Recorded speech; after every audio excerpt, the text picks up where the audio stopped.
Welcome, Chosen One. Hey guys, welcome to the Ace of Blaze channel, and to another Gwent video. We're playing some more Assimilate today. I switched up the deck, made some of the changes that I talked about yesterday. Took out a lot of the greed, took out a lot of some of the randomness, and just cards that didn't make sense. And the deck feels a lot better now. I had a play session earlier today. I played 7 games, I won 5 out of them. But overall the deck felt so much better, so much stronger, and I wanted to show you some of those games right now. And maybe talk you through some of the cards in the deck to help, you know, those of you who are maybe newer players who don't quite get this yet, to help you understand why this deck is my favorite deck. So first off, we're going to play against Francesca Dwarfs, sorry. And the first thing that you can say about Francesca Dwarfs is that, you know, we play Duchess's Informant, which is a spying unit that copies one of our opponent's bronze units. Against Francesca Dwarfs, try to mulligan those if you can. Of course, Nautical Sergeants have to be mulliganed, but if you have an opportunity to mulligan more than that, then definitely mulligan those Informants, because Scoia'tael, in general, and this goes for all Scoia'tael matchups, they generally play few bronzes sometimes, and like very niche bronzes. Like sometimes they have cards like Hawker Smuggler, which are pretty good pulls if you don't have more spies in your hand, because they can boost your spies, and that is negative points. But yeah, generally get rid of those spies right away. Like if we had a way to boost, we could have took a defender like that, but we don't really. And they don't play many ways to boost that we can steal. But against Francesca Dwarfs in round 3, you definitely want to have your Duchess's Informants, and we'll get back to that when we get to round 3 in this match. But yeah, against Scoia'tael, Informants will often suck, and against Francesca Dwarfs, you want to save them for round 3. So keep that in mind, guys. So yeah, other changes that I made to the deck. Operator is out. I took out probably the most greedy card in the game. And you know, we're now focusing more on creating copies of our opponent's units instead of creating copies of just our one Assimilate engine. And because of that, I also took out Scepter of Storms, because that was a bad card. That was a meme. I mentioned that yesterday. It's a meme, it's out. But we're now playing Tourney Shalmar, which, you know, will boost itself by 2 for every card, for every unit from our opponent's faction that we have on the board. So yeah, the focus is now more on playing our opponent's cards, playing their combos, filling our boards with their units, and then have a big Tourney Shalmar finisher. We also have Muzzle in the deck now. That's what Operator was replaced with, because it's a fantastic control tool, it's a tactic for Hefty Helga, and it puts one of our opponent's units on our board, which is great for Tourney Shalmar. And to fit in, of course, Operator's a 10, Muzzle's a 12. To fit in that, I took out Cantarella, because we have no way to set her up, like for example my mill deck does. So she's really random, and often was very bad. So she's out, and I just put in a second assassination because control is really strong. And Nilfgaard has some of the best control tools in the game. It's a tactic, so Hefty Helga gets even better. But yeah, now we are around 3. And, you know, she's going to do the standard Francesca Dwarfs thing, which is to play 4 of these Mohawken boys. Now, while I was playing, I had forgotten that they were buffed up to 4 strength, because I was thinking I was going to Swears one of them. But he can't do that. But my game plan, you know, is still stuck around. So what you want to do is you want to kill as many of them as you can. And you want to kill the ones they play on with the second Novigradian Justice, because they have 1 charge less than the other ones. So you want to kill those. And then, you know, playing sort of no unit for the first few turns, so they can't spend their charges.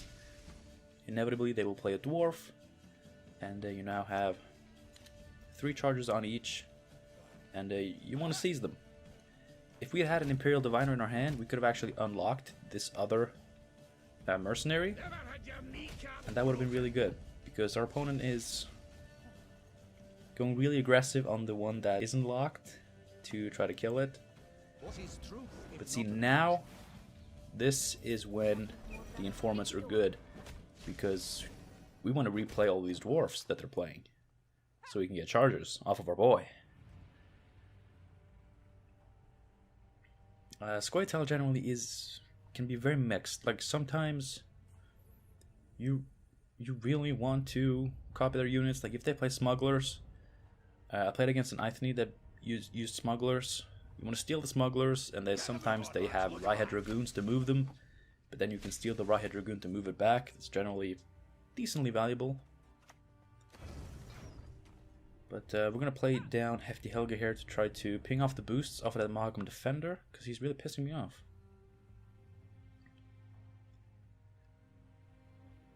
We're currently in possession of 3 Scoia'tael units. And of course he's going to row stack, because he probably has Great Oak, he probably has Mahagum... What's it called? The one that boosts for every dwarf on the row. But yeah, we're gonna steal another mercenary. I probably should have done that earlier, actually. Just for the extra pings. And I am row stacking as well, in case we... Actually, I have no reason to do that. It was bad of me to put that on the melee row, and you guys will see soon why. But yeah, in case of Oak, I will definitely move this informant to the back row. So we're getting a few charges, and of course we're going to ping off his dwarfs. We only got to kill one, sadly, but we're going to be able to steal one with spheres later. Next round, next turn that is. And like, just think about this. The guy with the axe.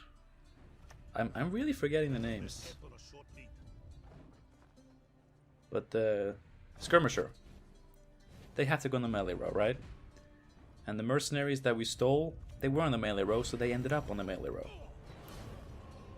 Spheres goes on the melee row, and he sees the dwarf from the melee row. So the only card that we could have placed on the range row there was the resurrected mercenary. But yeah, that last raid, we were doomed. Even if we had played one of the mercenaries in the back row, it wouldn't have been enough. Would have saved us 2 points to damage. But yeah, we were forced really into playing row stacking. So if you're playing against Francesca dwarfs, try to avoid it a little bit more.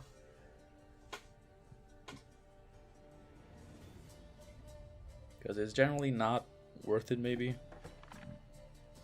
Like, for example, I'm just going to quickly mention this before we get into talking about this game. I chose to seize the mercenaries on the melee row, right? Because they had more charges. But they were worth 1 more point each. But when the last raid came down, they lost me 2 points each. So actually, if I had seized the ones in the back, that could have saved me another 2 points. And then maybe I still wouldn't have won, but again, that's something to keep in mind. But of course, like, in case you can bribery Great Oak, or you can, get one of the guys that boost based on the row. You do want to row stack, but of course they usually run last raid as a really strong secondary target for Francesca, so row stacking generally is not a good idea. So try to avoid it, but at the same time, there's not much you can do about it. And so I guess if you're playing Francesca Dwarfs and you come up against Assimilate, play your first Novgorod Injustice on the melee row. Pro tip. Okay, I think this is the one I was talking about with the smugglers. So we tried to steal a smuggler. He got killed. Honestly, there's an argument for using Triss Telekinesis to get some removal for that 4-strength smuggler. But I mean, I decide to play a smuggler of my own. Get some of that sweet carryover in my own hand, which is definitely valuable as well.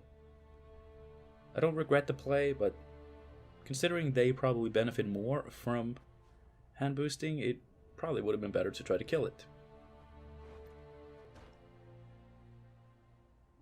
And now there's an informant in her graveyard, so we can use a remedy to get another smuggler. And I do believe that's what I do. Yeah. Because we just want to get carryover, and of course we get 3 points every time we do this. You know, one deploy and 2 assimilates. So even with the 1 point we give them, we still play basically 6-point smugglers, which is not bad at all. But yeah, here you can see, like Scoia'tael, they have so many units that we don't want to get. So even Imperial Diplomacy struggles against Scoia'tael. And I'm watching the numbers, because someone yesterday told me to watch out for Igni. Of course, that was with the more greedy deck, with a lot of Diviners that boost themselves really high. This version of the deck is not vulnerable to Igni, really. But I was still watching out for it, because it was on my mind. Ida main is fine, 7 points. Assimilate and deploy, so 9-point play. My opponent takes the pass. I decided to go for Triss because, I mean, he's played both of his smugglers, so I'm not really expecting more engines, so the removal is not really that much of a priority, and of course